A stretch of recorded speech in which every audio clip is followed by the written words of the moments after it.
Você, bom dia, quem sabe você que está chegando em outro momento. Essa é a terceira história do tarô, O Caminho dos Amantes.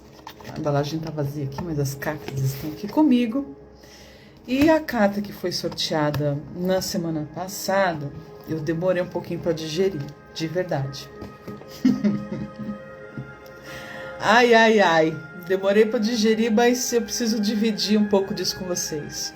Essa música que vocês estão ouvindo aqui, vou parar daqui a pouco, é uma ópera. E é uma ópera que foi escrita, que foi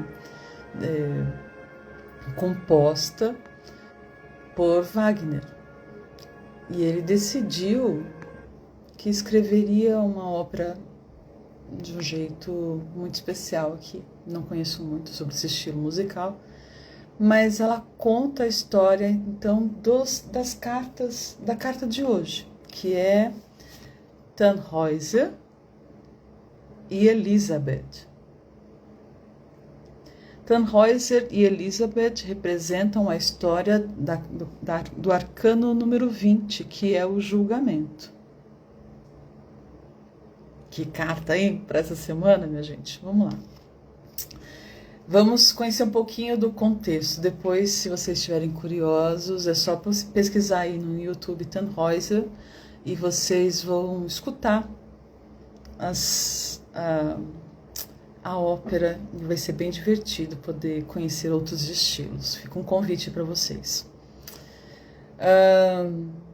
Tannhäuser é um trovador medieval, então ele sempre buscando novas inspirações, sempre tendo o desejo de ter uma nova canção, um novo verso. Ele vai caminhando até a direção da Venusberg, ou no Monte de Vênus, que é um lugar mítico, onde moram todos os prazeres e as delícias de Vênus. Por lá ele fica seduzido, encantado, maravilhado pelo amor carnal e por todas as coisas, e cercado dos prazeres e seduções que lá existiam. Só que, em contraposição, é engraçado que essa história, ela está sempre em oposição, né, daquilo que a gente vê dos mitos de um mundo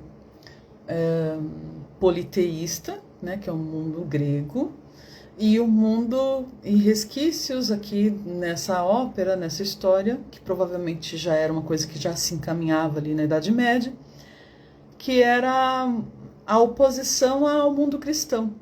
Então, para dar essa torcida na história, né, Tannhäuser ele começa a sentir um vazio. Então ele percebe que toda busca por todos os prazeres nunca iam suprir a necessidade que ele tinha de tapar aquele vazio. Então ele passa a sentir saudade da sua cidade natal e também lembra de uma pessoa que lá ficou e que era muito apaixonada por ele, que era a Elisabeth. Relembrando então do amor casto de Elisabeth, ele decide, então, pensar num jeito de sair do monte e voltar para o mundo dos vivos. Ele sai desse mundo. Existem outras etapas aí que eles contam, dependendo da história, que ele passa por muitas ciladas venusianas, sabe? Que ele quer sair, mas a Vênus coloca ele de volta no monte. E aí até que ele consegue escapar de vez desse lugar e volta para sua cidade de origem. Chegando nesse lugar, ele é totalmente... Ele quer perdão, mas ele é rejeitado pelas pessoas que estão ali. A sociedade, a igreja, ninguém quer saber desse trovador de volta na cidade. Onde já se viu uma pessoa que fica tanto tempo abandonado aos prazeres de Vênus, aquela deusa que provoca tantas coisas nas pessoas, e agora você quer voltar assim? Não, tem que passar por um processo de limpeza, né? Tem que expurgar isso. Então, ele decide peregrinar, seguir outras pessoas, num grupo de pessoas, e peregrinar até Roma, e pedir o perdão do Papa. E só assim ele teria o direito à mão da Elizabeth. Ele vai até Roma, chega, consegue a bênção do Papa, mas ao perguntar para o Papa se ele tinha o direito do perdão, o Papa disse que não e disse ainda mais, que era mais fácil o cajado dele voltar a florescer do que Tannhäuser conseguir o perdão. Então ele volta meio desenchabido para casa e ele repara no caminho que tem um pedaço do caminho, ele percebe um cortejo. E esse cortejo era nada mais, nada menos de Elizabeth. Porque enquanto ele foi em peregrinação até Roma, ela ficou rezando por ele. E ela pediu a Deus que, em nome desse amor, que se fosse para salvar a vida e para que Tannhäuser tivesse o perdão, ela entregaria a sua própria vida. E ela é fulminada. Então ela acaba morrendo. E Tannhäuser, ao ver, chega a notícia até ele também que o cajado do Papa também voltou a florescer. Quando ele soube disso e diante do corpo da amada, ele também morre. E essa história então é sobre perdão e não é sobre morte. E olha que a lua tá escorpião hoje, que piada pronta, né? Não é sobre morte, é sobre renascimento, e um renascimento de um amor que é espiritual.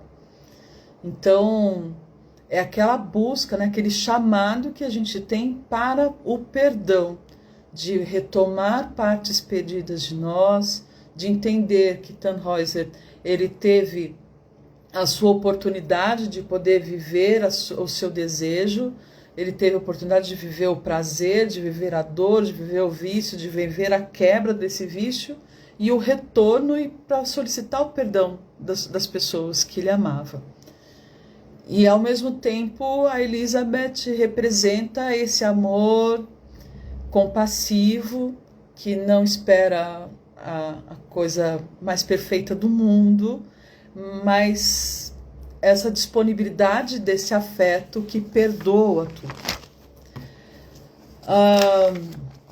A gente pode julgar isso de diversas formas, tá? Mas é importante que a gente possa pensar que o significado da carta do julgamento é sobre um chamado para uma reconexão de algo que foi perdido. Então é como se a gente tivesse, depois da torre, algumas coisas tivessem se rompido, e aí quando a gente chega até o julgamento, passamos por algumas outras fases, né? A torre, a estrela, o sol, o julgamento. Essa carta do julgamento, eu acho que ela recupera as coisas que foram perdidas ou que foram quebradas ali entre o diabo e a torre, sabe? Então essa suspensão é como se fosse um resgate de um lugar um pouco mais maduro e onde o perdão pode falar mais alto. Então quando a gente tira o julgamento para determinadas coisas, ainda mais quando se trata de relacionamento, está falando de um lugar de reconexão, e ela começa primeiro com a gente. Então, o que se traz aqui, como o próprio livreto do tarô, da autora desse tarô, coloca, que é um chamado para o perdão, de reconfiguração ou de renascimento, que é de uma ordem espiritual. E que a gente precisa também pensar que o afeto é a única forma que a gente tem de reconectar fissuras do nosso crescimento e do nosso amadurecimento. Nós somos ao mesmo tempo a Elizabeth e somos também o Tannhäuser. E essa carta então é um chamado, representa o chamado de um perdão, para responder a um perdão que vem direto do coração, e uma reconexão com algo que seja muito profundo em nós mesmos. Então, o que fica aqui de reflexão para essa semana, eu até anotei aqui algumas perguntas, porque eu sei que vocês gostam.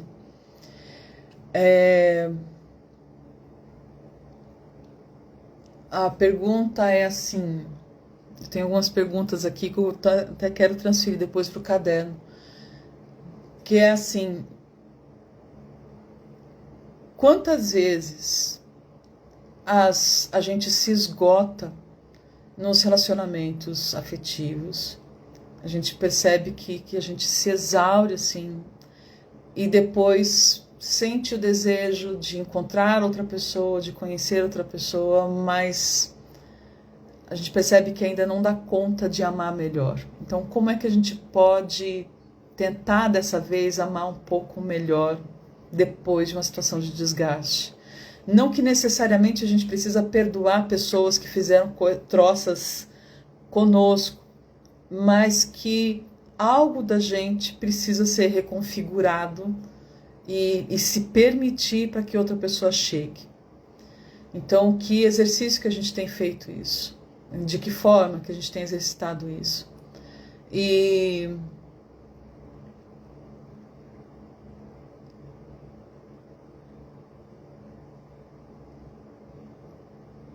que parte, essa aqui está mais difícil de ler, que parte sua ainda espera para florescer com o tempo. Coisas que a gente já tinha dado como mortas ou estagnadas, ou que já tinham essa figura do cajado, né? De uma coisa que é papal, que é da autoridade, da verdade, aquela constituição de verdades que a gente já tem. E de repente sai um brotinho e volta a florescer ali alguma coisa nova. É uma novidade, né? Porque a gente já tinha dado como certo algumas coisas. E quando volta a florescer algum ponto disso que a gente já tinha muito bem estagnado, muito bem consolidado, fica difícil de permitir isso. Mas quando a gente se dá conta de que isso voltou a florescer, dá um susto. Como é que vocês lidam com isso? Quando me surgiu essa pergunta e quando eu estava estudando a história, que fiquei assim, falei, como é que eu lido com isso? Não sei, vamos continuar a lição de casa aqui. Como conselho, então, para a gente, ao longo dessa semana, fica aqui, então, que a gente possa ter a oportunidade de encontrar pessoas no nosso caminho, que nos veja e que nos ame por inteiro, que a gente também perceba que tudo que pode ter sido erro no passado foi caminho para a gente poder ser uma pessoa melhor hoje. E todas as coisas que a gente achou que fosse queda ou uma situação que a gente não tinha perdão, que na verdade a gente só foi deixando semente. E vamos torcer para que elas possam florescer. Então, esse afeto, que não é o afeto comercial, Dia dos Namorados, não sei o quê, essa busca pelo afeto genuíno, comigo, contigo, com as pessoas do nosso entorno, ele passa primeiro por essa capacidade que a gente tem de renovar esse perdão, de se desculpar por falhas anteriores, quando a gente dá conta disso, né? Então fica assim, pensamos. A carta do julgamento nunca é fácil, gente, nunca é. E ela atravessa camadas que não importa qual baralho que a gente utilize ou qual a questão que a gente tem aqui, ele vai mexer com coisas muito sutis. Então, vamos sacudir aqui o bambuzal. Agradeço você que chegou até aqui para me escutar. Está sendo uma delícia poder tirar um tempinho e digerindo algumas cartas e as histórias que elas acompanham. Convido vocês a acessar o YouTube para poder ver as histórias que eu já contei anteriormente.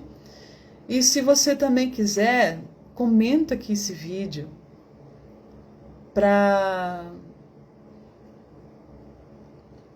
falar como é que você vive esse retorno, esse recomeço, e esse perdão que a gente tanto busca nos outros, mas que na verdade começa da gente. Como é que a gente vive essas repetições de padrão acontecendo e como a gente consegue ir se perdoando aos pouquinhos? Como é que vocês vivem isso? Ai, ai, não está sendo fácil, mas que bom. Júpiter está vindo agora, vai ser exaltado, a Vênus já está domiciliada, ótimo. E a agenda para atendimentos está aberta, é só conversar aqui comigo. E eu vejo vocês na próxima semana para a última história nessas 4 semanas aqui, contando histórias desse tarô do Caminho dos Amantes. Fiquem bem, uma ótima semana e até logo.